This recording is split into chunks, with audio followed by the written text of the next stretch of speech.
12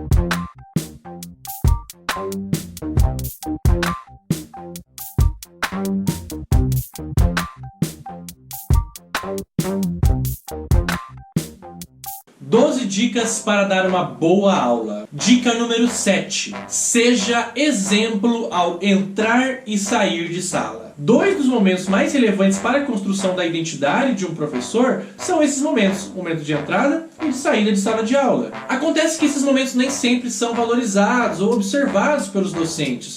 Por quê? Porque muitas vezes ao entrar em sala, nós estamos ali com pressa, trocando de uma aula para outra, de uma turma para outra, correndo com material na mão, precisando entrar com agilidade e iniciar o nosso conteúdo. Mas como nós sabemos, o corpo literalmente fala e a postura de um professor ao adentrar o espaço da sala de aula, o seu espaço de autoridade, pode definir ali a qualidade daquele momento. Imaginem a seguinte situação. O professor chega na porta da sala de aula e a sala está revirada do avesso, os alunos estão bagunçando, fora do seu lugar e naquele momento de troca de professores, conversando e muito agitados.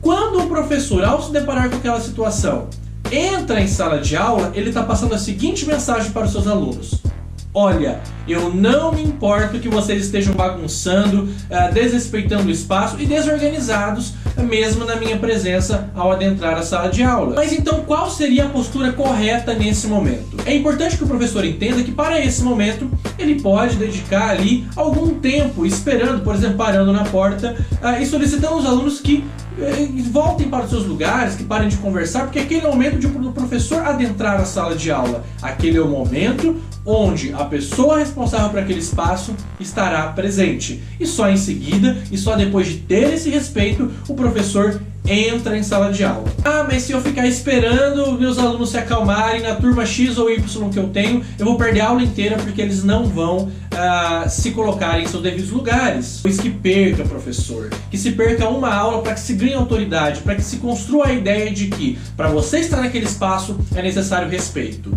Isso quer dizer que se os alunos estiverem comportados em seus devidos lugares no início da aula, a aula vai correr de maneira perfeita, isso é garantia de um bom processo didático? Claro que não, nós sabemos que não. A questão é que em algum momento é necessário silêncio e organização para que a aula comece, para que os indivíduos aprendam. E se o momento inicial desse processo não for organizado, dificilmente o professor vai conseguir dar conta dele depois. Ou seja, acontece o que muitas vezes nós observamos aí nos corredores da escola ao passar pela sala de aula. O professor entra em sala com aquela bagunça toda e começa a bater no quadro, chutar a cadeira.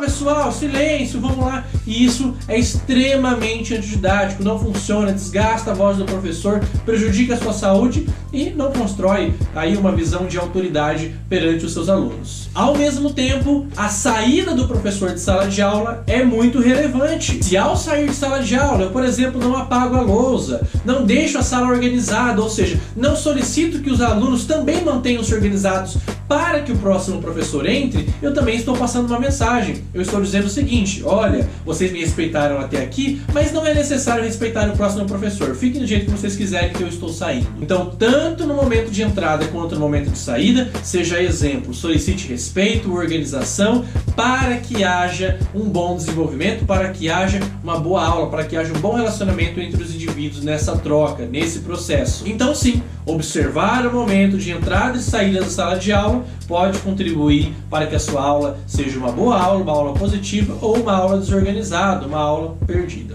Mais uma vez, eu sou o professor Antônio Alves, acompanhe a próxima dica no próximo vídeo. Um grande abraço!